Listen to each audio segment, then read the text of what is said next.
Hey everybody, my name is Shibby. I'm an esports colorcaster and Celestial ranked player in Marvel Rivals. And in today's video, we are going to go over the way too early meta report for Season 4 of Marvel Rivals. Now, Season 4 just dropped on Friday, September 12th. It is now Tuesday, September 16th. But we've already got a pretty solid read on what the strong heroes are on this patch. I'm going to go over Vanguards, Duelists, and Strategists and tell you what I've been seeing both in my own games and in other high-level lobbies that I've been able to observe. I don't want to keep you waiting any longer, so let's just get into it. The first section we're going to talk about is the Vanguards, and the first two Vanguards I want to talk about, I'm going to keep it relatively brief because it's been the same song and dance for the last couple patches now. Emma and Magneto are still two of the best tanks in the game at the moment. Emma is still very good. Everything she did and everything she excelled at in prior seasons, she can still do that, right? She can grab you if you're out of position. She can lock you down CC-wise, and her whole team can burn you down. She still has a lot of utility with her shield. Her beam still does quite a bit of damage, and obviously her ultimate is very good at comboing with other stuff and silencing supports. Everything Emma did, she can still do. The nerfs did not hit her as hard as I think everybody had hoped for, but the caveat is that she is one of, if not the most banned tanks in Marvel Rivals at the moment, and that is a fundamentally good thing because that allows other tanks to rise within the meta, which we'll talk about. The other tank I want to keep brief, obviously Magneto. He got 0 changes coming into the new season, and as I anticipated, as many others thought about, well, if Emma's getting changes and Magneto isn't, Magneto should still be one of the most picked tanks in the game, and he is, right? He's in the top 3. Still provides a ton of utility. He's one of the best defensive utility tanks in the game, if not the best defensive utility tank in the game.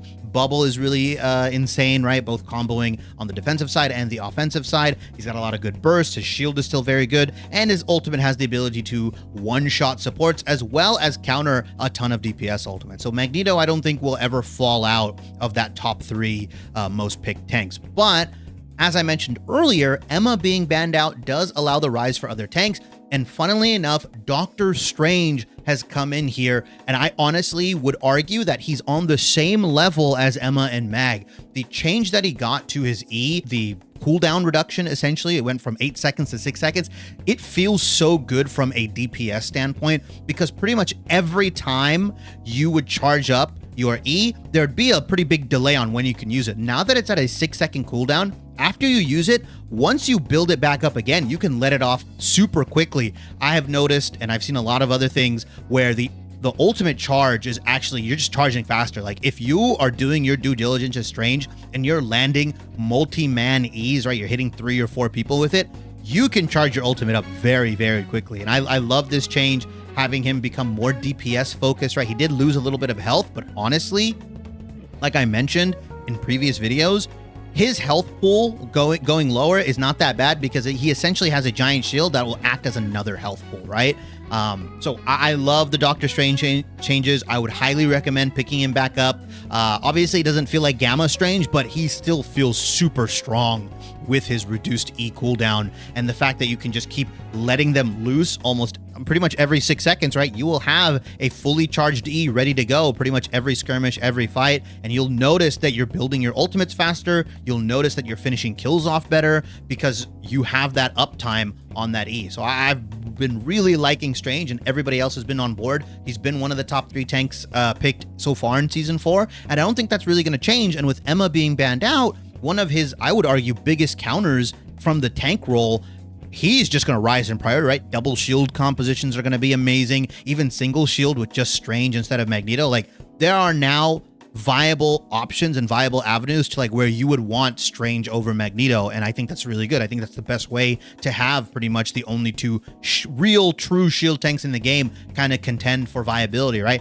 Have moments where Magneto is very good, when you probably need a solo tank, all that stuff. Even Strange solo tank isn't that bad. Obviously, you're a little bit squishier because you're reduced health, but your damage output is a little bit higher, so sometimes you can make it work. I've been really liking Strange, and like I said, I think I put him at that same tier with Emma and Magneto. I think he's, you know, like probably 3rd, sometimes 2nd best tank, depending on the situation. I want to have a conversation about Angela. Not necessarily me recommending you to pick her up immediately, but the general early consensus has been that Angela is relatively weak. Now, I want to preface this by saying a lot of the same conversations were kind of happening, if you remember, during Phoenix's early release. where, you know, a lot of people are like, well, why would I pick her over Hela? Like, she's just another Hela. People weren't getting good at like comboing her ultimate with Magneto. People weren't really understanding how to play her, where she's like more of a mid-range kind of brawl style version of Hela. And then people started catching on with Phoenix, and then Phoenix became one of the best duelists in the game. Do I think that's going to happen with Angela? Not necessarily, but you have to give people time to learn Angela and figure her out, right? She just released a couple days ago on Friday. I expect Angela to rise as one of the better tanks in the game in about 2 weeks, because there is a lot of cool tech that I've been seeing with like melee weaving, her damage output. Obviously, her displacement, people are going to get much better with her displacement as time goes on. Mind you, Wolverine in season 0 was seen as like a weak character, right? And then people started getting better with his kidnap. People started to understand how to use him. I think Angela is in a very similar situation to what Phoenix was when she released, and then obviously Wolverine when the game first came out, where I think she's just a very misunderstood tank, right? She's definitely still a dive tank, don't get me wrong, but her brawling capabilities as well as her displacement capabilities, I've been seeing some Angelas in higher elos really put work in on that hero, and she doesn't feel useless. A lot of people feel like she's kind of useless because she's flying around a lot. She can't really contest flyers as much. I'm gonna say this: put a pin on Angela, revisit her in 2 weeks, and see what everybody's saying about her. Because right now, like I said, the general consensus is that she's kind of weak. She doesn't feel too good to play. Her place in the meta isn't there yet. Again, 2 weeks, maybe even 3. And I think a lot of people are going to start saying like, oh, nerf Angela, or what do we do about her? Like, this comp is unstoppable, it includes Angela plus this. Like, I'm very hesitant to call Angela bad right now. And personally, I'm going to try to put hours on her and really master her displacement ability and understanding when I can brawl and when I can go in. Because once you figure all that out, I think she's pretty strong here. It's just the tech and the ideas and the exploration of this hero just has not been explored enough, right? 2 weeks, 2 to 3 weeks, we'll be having a very different conversation on Angela. So that's where I kind of think she's at right now in the meta. Peni is another interesting hero. She got better on defense. I think her win rate and her pick rate went up both at the same time. The changes that she got to her spider drones have been amazing. Again, she is just a defensive juggernaut, like I say. She's just better on the defensive sided maps, right? If you think about where she's good, the small choke point areas. I think Central Park, she functions very, very well. You can make her work on those, you know, single choke point areas, or not necessarily single choke point, but where the other paths and the other avenues to getting onto the point are a little bit harder to contest or are a little bit harder to figure out.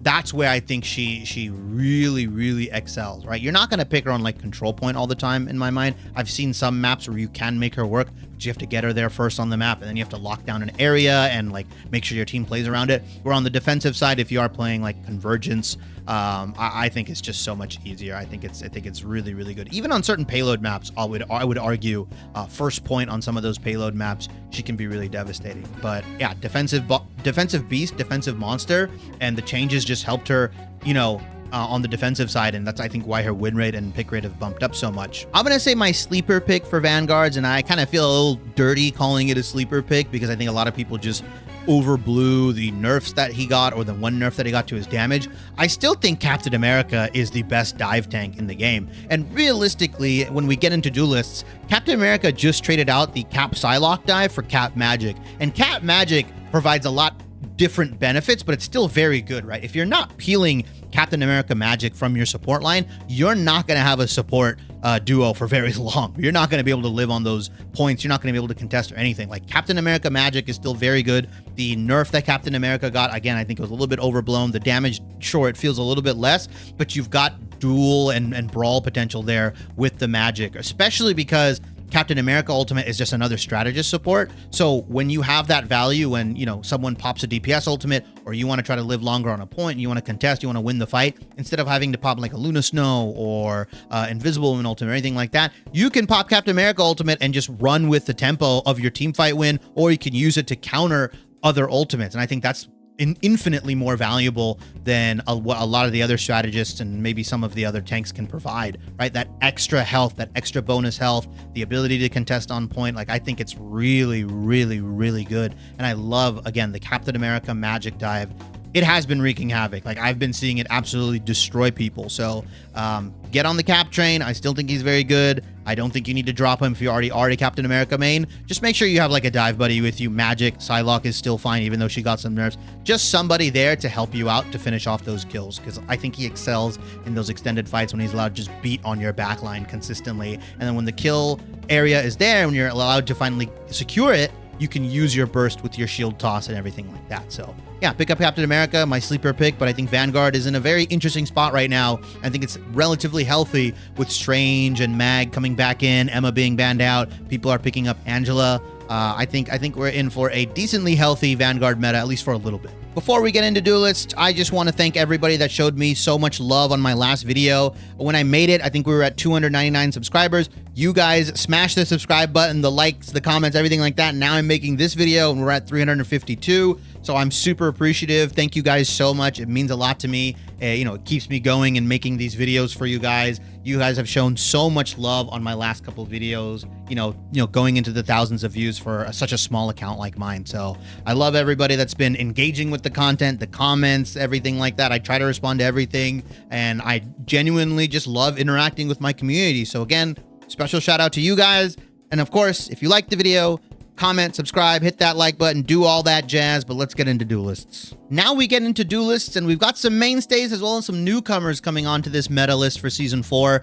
First of our newcomers is going to be Magik. I think everybody kind of predicted that, but I didn't think anybody knew the true impact of the changes until they really got their hands on it in competitive, and she feels really amazing to play, and she looks really strong at the moment. I talked about how Captain America and Doctor Strange, specifically Doctor Strange getting the buff, her getting the team up along with both Magik and Doctor Strange getting changes and buffs to their kits in certain ways has really amplified her position in the meta. And I talked about how Doctor Strange is a really good frontline tank, and I mentioned pairing Captain America up now with Magik. Yeah, that duo just absolutely wreaks havoc. And the good thing about Magik with these changes that have come in is that yes, she can still play that dive style that a lot of people are used to, but I've been seeing a lot of Magik players play more frontline, play a lot more brawl heavy, and really abuse her iframes and the cooldown reduction you can get. I've been really happy with where Magik is. She, in my opinion, is the new queen melee DPS in the game. I think she's the best right now, and I don't think she needs to be banned out.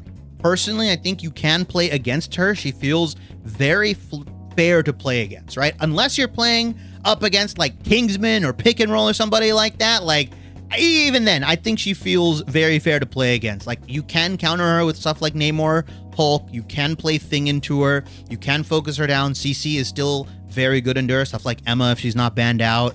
But it becomes kind of an issue sometimes where she is paired up with that Doctor Strange. She has that team up available, and she kind of just like yanks your two supports together.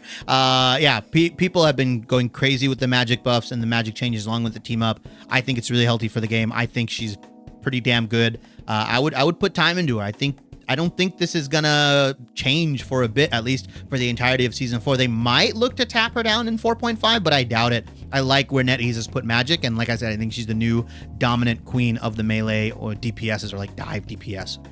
Speaking of dive DPS, Psylocke is still pretty solid. Like, I didn't think the nerfs would hurt her too much, and she does feel weaker, don't get me wrong, but I still have found a lot of success in Psylocke players and watching them play and watching them cook.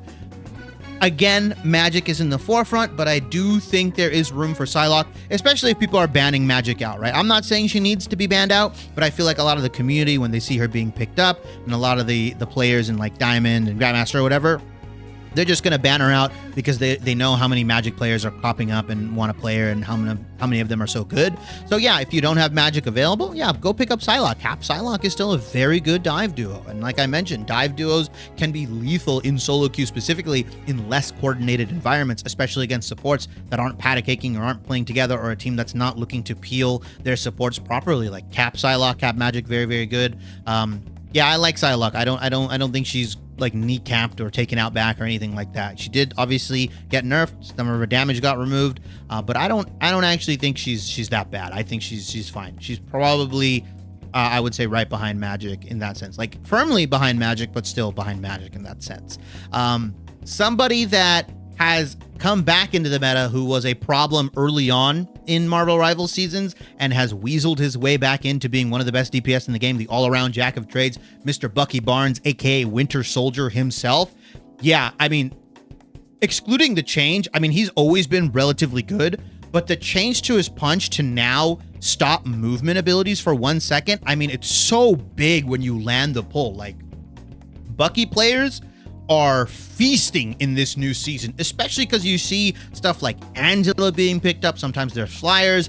You're running maybe single shield compositions with Strange. Like, I mean, Winter Soldier is so good right now, and the stats reflect it. His pick rate has shot up exponentially, and funnily enough, his win rate hasn't even gone down a crazy amount. I think it's gone down like 0.5%, but that's because so many people have picked him up. That's actually a very good thing when you have such a high influx of picks and players coming in to play this hero, and his win rate doesn't even change by a lot. Like, 0.5% is super negligible. So, I mean, Winter Soldier is the premier DPS to pick up this patch in my mind. I think if you have a Winter Soldier in your bag, you know how to play him. A lot of people aren't banning him out at the moment right now. He's still being very highly picked up.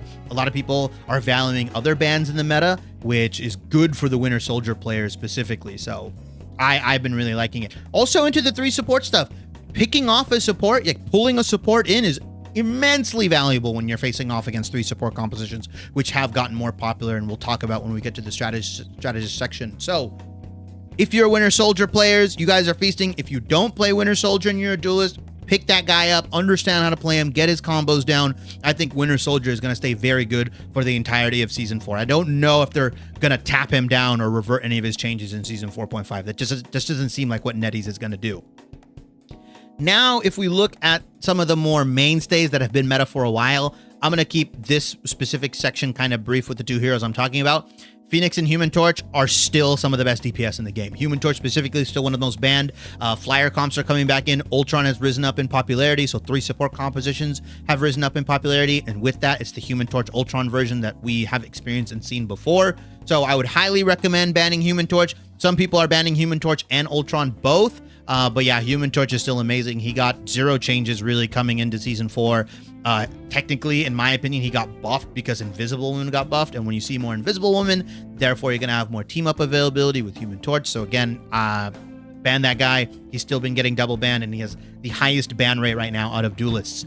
Phoenix, still good. Still one of the best, if not the best, hit scan DPS in the game. Still has the combo with Magneto, right? Still very good at shield breaking with her ultimate and like disrupting support ultimates. You can combo very well, especially again into 3 support compositions where you want to run the Magneto Phoenix combo where the Phoenix ults, then you ult, and the Phoenix drops down onto the team so they can burst away any shielding, any bubbling, any extra overhealth, and then the Magneto drops the Meteor M on top of them for the kill. Yeah, that's very, very valuable, especially into the rise of more 3 support comps. So yeah, Phoenix still very good. Human Torch still very good. My sleeper pick for DPS, for duelists, I'm going to say, and the rumblings have been coming and some people have been complaining, and I don't think it's rightful that they're complaining about him. I think it's fine. Moon Knight is somebody that I think you can put in your bag and find some success. The blade charge, the extra blade charge that he got, now he shoots out 2 with his right click. It's actually a lot stronger than I think most people anticipated. The extra damage, especially if you understand how to auto blade, where you can get the animation cancels going, this guy just deletes supports and duelists. It is actually super tough to play against like a flanking Moon Knight if he just finds your backline. Also, the extra charge on that right click is more damage, which means his ultimate charge is going to be, you know, charging faster, right? The charge cost didn't get changed, but him being able to put out more damage with 2 right clicks is going to mean that he's going to be getting ultimate faster. And Moon Knight already has like a relatively low ultimate charge cost for a DPS. So I've been seeing Moon Knight's farm and ultimate pretty much every single fight, and it's tough. It's really hard to deal with for a lot of supports, especially if they're running 3 support compositions. Again, you aren't going to get your support ultimates as fast, so you might not have something to counter the Moon Knight ultimate, which is a very big thing. Obviously, stuff like Human Torch, Phoenix, Winter Soldier are going to be infinitely more valuable, but I think there are options, and I think there are avenues for Moon Knight to be picked up more, especially with that buff. I think he's my sleeper DPS pick. That's like a true sleeper in my mind. And finally, we move on to the strategists, and the first strategist that I want to talk about is Invisible Woman, and how she has pretty much replaced Loki in what I like to call the Holy Trinity of supports. Obviously, the old Holy Trinity was Cloak and Dagger, Luna Snow, and Loki. Now, I think in Season 4, as of right now, I think it's safe to say that Invisible Woman has replaced Loki in it. Invisible Woman got some much needed buffs in terms of healing, as well as she got some cool little utility stuff. But I just like that she has a more permanent spot in the meta, or at least she's just getting picked up a lot more. And I like that. That's fundamentally very good. I like that Invisible Woman still has the ability to deny a bunch of ultimates. Also, with the fact that Doctor Strange is coming back into the meta, Invisible Woman should be coming back as a counter, because again, you can blow him away with your utility. Invisible Woman's biggest strength out of all the supports, it's not the healing output, it's nothing like that. It's the fact that she has such an insane amount of utility with the push and the pull, the slow, how you position your shield, all that kind of stuff. You can do a lot if you get good. You can block Magneto ultimates with your little shield if you get good enough. And I think that's the most insane part about Invisible Woman. And I think a lot of Invisible Women would probably agree. But the buffs were nice. The healing, extra healing, all that stuff, with her ultimate now providing a slow if you're kind of on the barrier of it. Yeah, I think Invisible Woman is in a very good spot right now. And I think kind of replaces Loki. Again, Luna is still pretty good. The 2-second nerf, although needed, has not tapped her down as much as everybody would have hoped for. In a similar situation to Emma, yes, it's a start in the right direction in my mind, but Luna Snow is still very good. All Luna Snows are doing is they've adapted. When you use like a 12-second DPS ultimate or anything like that, they just wait 2 seconds and then they pop their ultimate, right? Or they'll just use the 10 seconds to like overwhelm the enemy DPS that's also ulting. Is it nice that there's only 10 seconds of invulnerability? 100%. I love that, but it's still pretty good. And I don't know if a duration nerf again is going to change that. I think she probably just needs like an ultimate charge cost nerf again or something like that, where it's increased just so you have less uptime on that ultimate. Luna Snow is still fantastic. She's still pretty damn good. Cloak and Dagger is always going to be Cloak and Dagger. I think they are such a good just fundamental support. The healing that you provide, the damage you can do. Yes, your ultimate is arguably the most easily countered ultimate in the game, with stuff like Bucky pull, Hawkeye one-shot, Magneto ultimate, all that kind of stuff. But the utility that you can provide, not as much as Invisible Woman, but still with the cloak, the terror cape, all that kind of stuff, giving your team invulnerability, it's still very, very good. You can, again, deny a ton of ultimates. You can burst down certain tanks, maybe something like Angela or potentially an Emma that slipped through the ban phase. Terror Cloak is really OP, and I would highly recommend Cloak and Dagger players communicating who they've terror caped so that your team can focus them down. I think it's a very, very good trait. And again, I think Cloak and Dagger is very good. Some of the best burst healing in the game with the bubble and the shield, right? Or the wall that increases the healing you get. You can get your tanks and get your DPSs out of some very sticky situations with Cloak and Dagger healing. So I still think they are an amazing support. And again, they make that Holy Trinity. There is, though, a dastardly duo of supports that have risen in Season 4. And I'm going to talk about both of them. First one I'm going to talk about is Ultron. Ultron has been seeing as his fair share of bans. I think right now he is the most banned support at the moment, at least in high elo. And that's because we've seen a rise in 3 support compositions, and we've seen a rise in those flying comps, right? People are picking Angela. People are picking up Human Torch still. Ultron is just fundamentally very good in 3 support, right? He can provide that extra DPS. The ultimate buff that he got doesn't really, I don't think, swayed it that much. It's just that people are picking Ultron because 3 support is good, and because you can run stuff like Invisible Woman, Cloak and Dagger, Ultron, and you can get your Human Torch that, if he gets led through the ban phase, is absolutely super powered, right? He's got the Invisible Woman team up with him, and then he's going to have an Ultron drone on top of him. Good luck trying to take that out.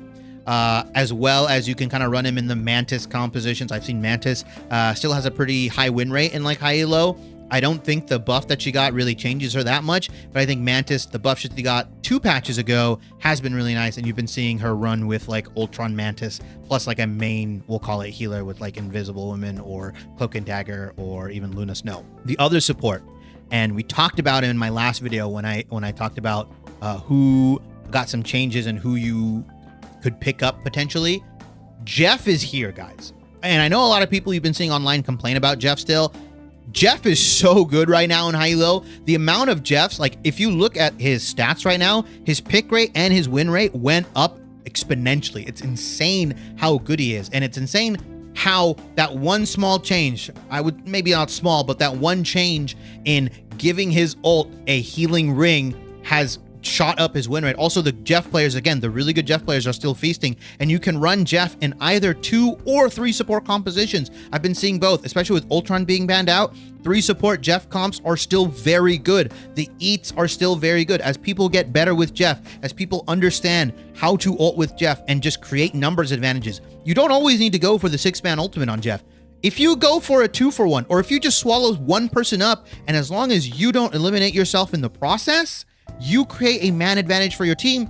And again, like I talked about, the struggles that Jeff had prior to his ult being changed was that your team was left without another healer or left without another support. Now they don't have to worry about that because your ultimate leaves a healing ring. So highly recommend, if you are playing support and you want to play something different, maybe you're tired of Cloak and Dagger, maybe you're tired of Luna Snow, you don't want to put those in the bag anymore, play Jeff. Jeff is good, guys. I don't want to hear people complain about Jeff, and I don't want you to tell me like, oh, Jeff is bad, he's a throw pick, blah, blah, blah, blah, blah. Maybe in low elo, maybe in like gold, sure, silver, right, where he's not getting max value out of his ultimates or people are bursting him down. Obviously, if you're getting countered as Jeff, that's going to be a different situation. I think we're running into something that's very similar to Rocket when he got changed, where people have just gotten better over time playing around the ultimate changes, right? So with Rocket, obviously his ult got changed from being a pure damage boost to now giving overhealth. Now people started shooting the Rocket ultimate. In the same way, I think people are going to get better at playing around Jeff ultimate. They're going to save either their invulnerabilities, they're going to save their bubbles if you're Magneto, or you're just going to get dunked on, right? Winter Soldier's going to ult you, Magneto's going to ult you. Somebody's going to save their DPS ultimate for when the Jeff eats their team, and then they're just going to eliminate him. So again, cash in on the Jeff elo now before the rest of the community and the rest of the player base gets better at playing against him. I think Jeff is good. That's my, I don't know, sleeper pick. I don't really want to call him a sleeper pick because I'm not the only one that's on the Jeff train. There are a lot of other people, but I think Jeff right now is a very divisive hero in Season 4 because a lot of people have been having a ton of negative experiences with him throughout the course of Marvel Rivals history, but I legitimately think Jeff is good in Season 4, so pick him up. Hey everybody, thanks for watching. If you enjoyed the video, please like, comment, subscribe, and hit the bell for notifications, as that all helps me out a ton. I try and respond to every single one of the comments in my videos because I generally do appreciate you guys taking time out of your busy schedules to leave one, as well as I love interacting with my own community. If you want to see more of my content, I stream over on Twitch about 3 to 4 times a week, starting around 7 p.m. PST. Over there, you'll get unedited versions of my videos, as well as we go over gameplay reviews, patch notes, and you guys can ask questions in the chat, and I respond pretty quickly. If you care more for short form content, I upload daily on both YouTube Shorts and TikTok. Over there, you'll get condensed versions of my videos, as well as stream highlights and my general thoughts on the game. All of that will be in the description box below, as well as a pop-up that will show up on the right side of the screen here telling you where to go and all my handles. I really do appreciate all of you, and I hope to see you guys in the next video.